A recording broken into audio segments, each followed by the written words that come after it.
ایسے حالات ہندوستان میں تھے کہ اپنی ہی آلہ تناسل کی پوجا کرنے میں، عورتوں کی شرمگاہوں کی پوجا، مردوں کی شرمگاہوں کی پوجا جو آج تک چلی آ رہی ہے، یہ اس قدر گرے ہوئے حالات تھے کہ چوہے سے لے کر بلی تک، بلی سے لے کر سانپ بچھو تک کوئی خدا ہونے سے بچ نہیں سکا ان کے ہاتھوں میں، سب خدا بنا لیے۔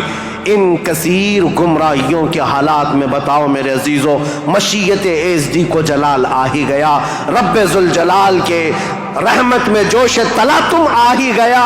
جب حالات اس قدر دیگرگو خراب تھے تو پھر رب ذوالجلال نے اس زمانے فطرت کو ختم کرتے ہوئے عیسیٰ علیہ السلام سے جو زمانہ چل رہا تھا، 570 سال گزر گئے، اللہ نے کوئی نبی نہیں بھیجا۔ حالات جب اس قدر خراب ہو گئے، رب ذوالجلال کی مشیت کو، اس کی رحمت کو جوش آیا، پھر مولا نے مکہ مکرمہ کی سرزمین کو منتخب کیا، اور پھر اللہ نے اس سرزمین کو منتخب کرتے ہوئے عظیم خاندان قریش کو منتخب کیا۔ قریش کے خاندان میں سے اللہ نے بنو ہاشم کو منتخب کیا، بنو ہاشم سے عبد المطلب اور عبداللہ کے گھر کو منتخب کیا، عبداللہ کے گھر سے بی بی آمنہ کے وطن کو منتخب کیا، اور پھر رب ذوالجلال نے تاریخ کی ان کالے اندھیروں کو ہمیشہ